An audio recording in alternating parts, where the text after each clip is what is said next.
കല്യാണ വീട്ടിൽ പോയി കഴിഞ്ഞ് കഴിഞ്ഞാൽ ദേ ഇതുപോലുള്ളൊരു ചിക്കൻ ഗ്രേവി കിട്ടുമല്ലേ. ഭയങ്കര ടേസ്റ്റാണല്ലേ കഴിക്കാനായിട്ട്. അപ്പോൾ അതെങ്ങനെയാണ് ഉണ്ടാക്കുന്നതെന്ന് നമുക്ക് ഈ വീഡിയോയിലൂടെ കാണാം കേട്ടോ.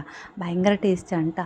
ആദ്യം കഴുകി വൃത്തിയാക്കിയെടുത്ത ചിക്കനിലേക്ക് മഞ്ഞൾപ്പൊടിയും മുളക് പൊടിയും പിന്നെ ഇഞ്ചി വെളുത്തുള്ളി പേസ്റ്റ്, ചിക്കൻ മസാല, ആവശ്യത്തിന് ഉപ്പ് കൂടി ഇട്ട് കൊടുത്തിട്ട് നല്ലതുപോലെ മിക്സ് ചെയ്ത് വെക്കുക കേട്ടോ. ഒരു അരമണിക്കൂറെങ്കിലും ഒന്ന് റെസ്റ്റ് ചെയ്യാൻ വെക്കണം കേട്ടോ. അത് ഫ്രിഡ്ജിൽ വെക്കുകയാണെന്നുണ്ടെങ്കിൽ കുറച്ചുകൂടി നല്ലത്. അപ്പോൾ നല്ലതുപോലെ ഇതൊന്ന് മിക്സ് ചെയ്തെടുക്കുക കേട്ടോ. ഇത് മിക്സ് ചെയ്യുന്ന സമയത്ത് കുറച്ച് ഓയിൽ കൂടി ഒഴിച്ചു കൊടുത്തിട്ടുണ്ട് കേട്ടോ. ഞാൻ പറയാൻ വിട്ടുപോയതാണ് കേട്ടോ.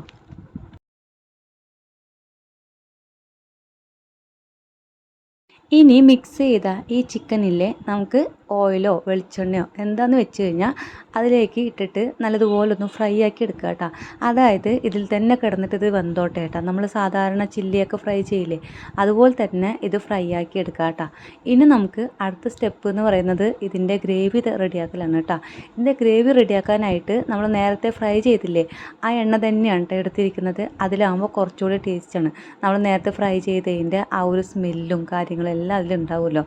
എന്നിട്ട് അതിലേക്ക് പട്ട, ഗ്രാമ്പു, ബേ ലീഫ്, ഗ്രാമ്പു ഇട്ടിട്ടില്ല കേട്ടോ, സോറി, ഏലക്ക ഇട്ടിട്ടുണ്ട്. എന്നിട്ട് അവസാനം പെരിഞ്ചീരകം ഇട്ട് കൊടുക്കുക. അതൊന്ന് പൊട്ടി വരുന്ന സമയത്ത് സവോള ഇട്ട് കൊടുക്കുക കേട്ടോ. ഞാനൊരു 2 സവോള എടുത്തിട്ടുണ്ട്. തക്കാളി കുറച്ച് കൂടുതൽ എടുക്കുക കേട്ടോ. ഒരു 3 or 4 തക്കാളി എടുക്കുന്നതായിരിക്കും കേട്ടോ കുറച്ചുകൂടി നല്ലത്. അതും നല്ല പഴുത്ത തക്കാളി എടുക്കുക കേട്ടോ. അപ്പോൾ ഈ സവോള ഒന്ന് വെന്ത് വരാനായിട്ട് കുറച്ച് ഉപ്പ് കൂടി ഇട്ട് കൊടുത്തിട്ടുണ്ട്. എന്നിട്ട് 2 തണ്ട് കറിവേപ്പില കൂടി ഇട്ട് കൊടുക്കുക കേട്ടോ. ഈ എണ്ണ നിറയെ ഉള്ളത് കൊണ്ട് തന്നെ ഈ തക്കാളിയും സവോളയും ഇതിൽ കിടന്നിട്ട് തന്നെ നല്ലതുപോലെ വെന്തോളും കേട്ടോ. വെന്ത് ശരിക്കും ഒരു ഗ്രേവി പോലെ ആവണം, അത്രത്തോളം ഇത് വെന്ത് വരണം കേട്ടോ. അപ്പോഴാണ് നമ്മുടെ ഈ ചിക്കൻ ഗ്രേവിക്ക് ഒരു ടേസ്റ്റ് വരിക. ഫ്ലെയിം കുറച്ച് വെച്ചിട്ട് അടച്ച് വെച്ചാൽ മതി കേട്ടോ. അപ്പോൾ അത് നല്ലതുപോലെ വെന്ത് വന്നോളും. എന്നിട്ട് അത് നല്ലതുപോലെ കുഴമ്പ് പോലെ ആയി വരുന്ന സമയത്ത്, ഇതുപോലെ ആയി വരുന്ന സമയത്ത് ഇഞ്ചി വെളുത്തുള്ളി അതിൻ്റെ പേസ്റ്റ് കൂടി ഇട്ട് കൊടുക്കുക. ഇനി ഇതിൻ്റെ പച്ചമണം പോകുന്നത് വരെ നമുക്ക് വഴറ്റിയെടുക്കാം കേട്ടോ. ഇനി ഇതിലേക്ക് ചിക്കൻ മസാലയാണ് ഇട്ട് കൊടുത്തിരിക്കുന്നത്. ചിക്കൻ മസാല, കാശ്മീരി ചില്ലി ഇട്ട് കൊടുക്കുക. അല്പം മഞ്ഞൾപ്പൊടി ഇട്ട് കൊടുത്തിട്ടുണ്ട്. ഈ കാശ്മീരി ചില്ലി പൗഡർ തോളൂർ പറഞ്ഞിട്ടൊരു കമ്പനിയുടെ ഉണ്ട്. ഞാനിതിൽ കാണിക്കുന്നുണ്ട് ആ പാക്കറ്റിൻ്റെ ഫോട്ടോ. അപ്പോൾ സംഭവം എന്താണെന്ന് വെച്ച് കഴിഞ്ഞാൽ ഭയങ്കര കളർ കിട്ടുക. ഞാനിത് ആദ്യമായിട്ടാണ് യൂസ് ചെയ്യുന്നത്. ഞാൻ ഈസ്റ്റേണും മറ്റുള്ളതൊക്കെ കിച്ചൺ ട്രഷർ അതിൻ്റെയൊക്കെ യൂസ് ചെയ്തിട്ടുണ്ട്. അതൊന്നും ഇത്രത്തോളം കളറില്ല. ഇത് ഭയങ്കര കളർ കിട്ടുക. ഇനി പ്രത്യേകിച്ച് നമുക്കൊരു കറിക്കൊരു കളർ ചേർക്കണമെന്നില്ല കേട്ടോ. ഇത് ഉപയോഗിച്ചിട്ട് നമുക്ക് ബിരിയാണിയൊക്കെ വെച്ച് കഴിഞ്ഞാൽ നല്ല റെഡ് കളറായിരിക്കും. അത്രത്തോളം കളർ കേട്ടോ. ഇതിൽ കളർ ആഡ് ചെയ്തിട്ടുണ്ടെന്നാണ് തോന്നുന്നത്. അത്രത്തോളം കളർ ഉണ്ടായിരുന്നു. അതേ കണ്ടില്ലേ, തോളൂർ എന്ന് പറഞ്ഞിട്ടാണ് കേട്ടോ അതിൻ്റെ പേര്. ഇനി നമുക്ക് ആ പൊടികളൊക്കെ ഇട്ട് അതിൻ്റെ പച്ചമണം പോയി കഴിഞ്ഞ് കഴിഞ്ഞാൽ ചിക്കൻ ഫ്രൈ ചെയ്ത് കൂടി ഇട്ട് കൊടുക്കുക കേട്ടോ.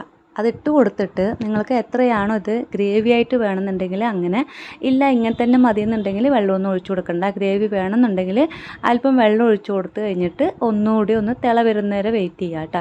ഞാൻ അല്പം വെള്ളം ഒഴിച്ചു കൊടുത്തിട്ടുണ്ട് കേട്ടോ. നമുക്ക് പൊറോട്ടൻ്റെ കൂടെ കഴിക്കാനായതുകൊണ്ട് തന്നെ അല്പം വെള്ളം ഒഴിച്ചു കൊടുത്തിട്ടുണ്ട്.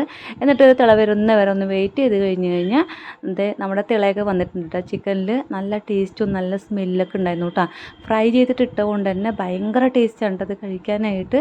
അപ്പോൾ അത് ഉണ്ടാക്കി നോക്കാത്തവരാണെന്നുണ്ടെങ്കിൽ ഒരിക്കലെങ്കിലും ട്രൈ ചെയ്ത് നോക്കിയോ കേട്ടോ.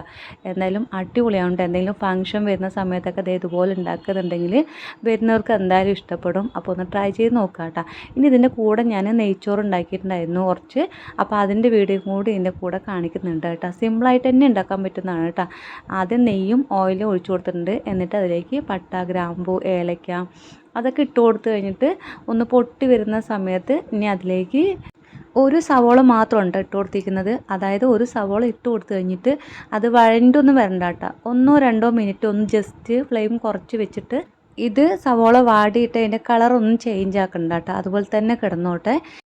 ഇനി ഇതിലേക്ക് വെളുത്തുള്ളിയുടെ പേസ്റ്റാണ് ഇട്ട് കൊടുത്തിരിക്കുന്നത്. വെളുത്തുള്ളിയുടെ പേസ്റ്റ് മാത്രം മതി കേട്ടോ. അതാകുമ്പോൾ ചോറിന് നല്ല കളറും ഉണ്ടാവും. ആ നെയ്ച്ചോറിൻ്റെ അതേ ടേസ്റ്റ് തന്നെ ആയിരിക്കും കേട്ടോ, മാറ്റമൊന്നും ഉണ്ടാവില്ല. ഇനി അതിൻ്റെ പച്ചമണം പോയതും 1 ഗ്ലാസ് അരിക്ക് 2 ഗ്ലാസ് വെള്ളം അങ്ങനെ തന്നെ ഒഴിക്കണം കേട്ടോ. കുക്കറിൽ തന്നെയാണ് വെക്കുന്നത്.